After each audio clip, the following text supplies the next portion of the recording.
Hi friends, welcome to நல்மாஸ் view. இன்றைக்கி நம்ம சேனலில் முறுமுறுன்னு கிறிஸ்பியான முறுக்கு எப்படி செய்யலாங்கிறத பார்க்கலாம் வாங்க. தீபாவளி நெருங்கிட்டு வருது, அதனால் நான் ஃபஸ்ட்டு இப்போ முறுக்கு ஸ்டார்ட் பண்ணியிருக்கேன். இன்றைக்கி வீட்டில் அரிசி அரைக்காமலே இன்ஸ்டன்ட் அரிசி மாவு, கடை மாவு வச்சு எப்படி கிறிஸ்பியான முறுக்கு செய்யலாங்கிறத பார்க்கலாம் வாங்க. பாருங்கள், இது இன்ஸ்டன்ட் கடை மாவு, அரிசி மாவு. இது அரிசி மாவு நான் இந்த கப்பில் 3 கப் அளவுக்கு அரிசி மாவு எடுத்திருக்கேன். இதில்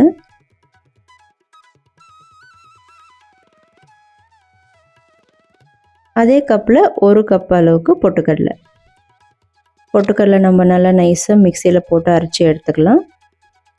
பாருங்கள், நல்லா அரைச்சாச்சு. அதுலேயுமே சின்ன சின்ன டஸ்ட்டுங்க எல்லாம் இருக்குன்றதுனால நம்ம அதை கொஞ்சம் நல்லா ஃபில்டர் பண்ணி ஜலிச்சிக்கலாம்.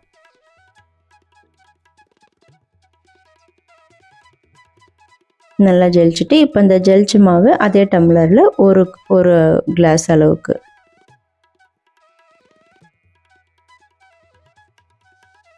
பாருங்க. இப்போ நம்ம அந்த 3 கப்பு அரிசி மாவு சேர்த்தோம் இல்லைங்களா, அதிலே இந்த மாவுமே அரைச்ச பொட்டுக்கடலை மாவுமே 1 கப் அது நல்லா சேர்த்துட்டு இப்போ நம்ம பார்த்திங்கன்னா கொஞ்சமாக இதில் ஓமம் நல்லா கொஞ்சம் கையில் நல்லா நசுக்கி கொஞ்சமாக ஓமம் போட்டுக்கலாம். தேவையான அளவுக்கு கொஞ்சமாக சால்ட்டு. இப்போ நான் நல்லா கெட்டிலில் தண்ணி நல்லா சுட காய வச்சுருக்கேன். நம்ம சுடுதண்ணி ஊற்றி பிசைஞ்சிட்டோம்னா இதிலே மாவு பாதி மாவு நம்மளுக்கு வெந்து வந்துடும். இதிலே நல்லா பாருங்கள், நல்லா தண்ணி சூடாக கொதிக்க இருக்குது. நல்லா இந்த மாதிரி சுடுதண்ணி போட்டு நல்லா இந்த மாதிரி நல்லா பேக் பண்ணி கவர் பண்ணி நம்ம ஒரு லிட்டு போட்டு க்ளோஸ் பண்ணி வச்சிடலாம்.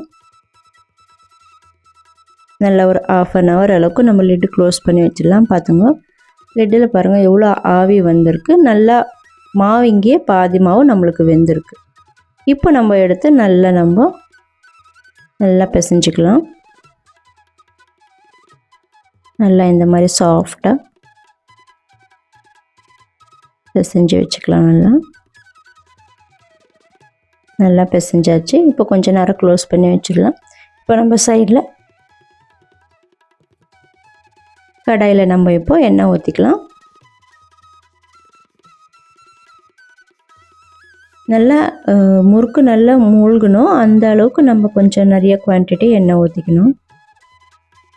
இப்போ முறுக்கு குழாய் இந்த பாருங்கள், இப்போ நம்ம நல்லா கலக்கி வச்சுருந்த மாவு எடுத்து நல்லா அந்த முறுக்கு குழாய் எவ்வளோ பிடிக்குதோ அந்த அளவுக்கு மாவு எடுத்து நல்லா ஃபில் பண்ணிக்கலாம். அதில் இப்போ இந்த மாதிரி நல்லா ஒரு ஜல்லி கரண்டி வச்சு பாருங்கள், இங்கே நல்லா முறுக்கு பிழிஞ்சிட்டு நம்ம டைரெக்டாக எண்ணெயில் புழியறத விட இந்த மாதிரி புழிஞ்சு வச்சுக்கிட்டு அப்புறமா எண்ணெயில் போடுறது நம்மளுக்கு நல்லாயிருக்கும், சேஃப்டியாகவும் இருக்கும். இப்போ நம்ம இதை எடுத்து எண்ணெயில் போட்டுக்கலாம். எண்ணெய் நல்லா காஞ்சிருக்கு.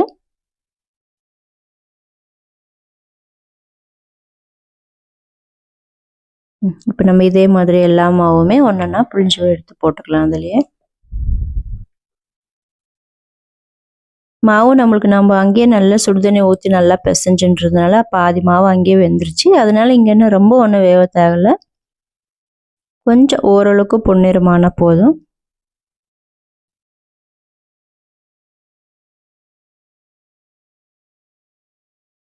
பாருங்கள், நல்லா வெந்துருச்சு. இப்போ கொஞ்சம் கம்மியாக வச்சுருக்கேன் ஸ்டவ். இப்போ நம்ம எடுத்துடலாம் முறுக்கு.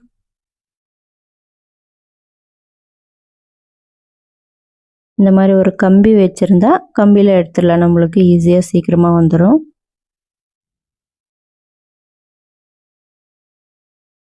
எண்ணெய் நல்லா வடிச்சிட்டு இப்போ நம்ம அதே மாதிரி மீதி இருக்கிற எல்லா மாவுமே அதே மாதிரி போட்டு எடுத்துக்கலாம் முறுக்கு.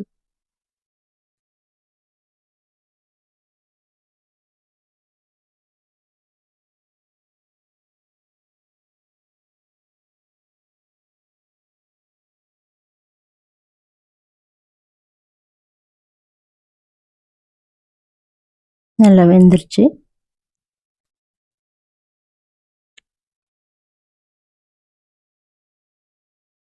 பாருங்கள், முறுக்கு நல்லா நம்மளுக்கு கிறிஸ்பியான மொறு முறுக்கு ரெடி ஆயிருக்கு.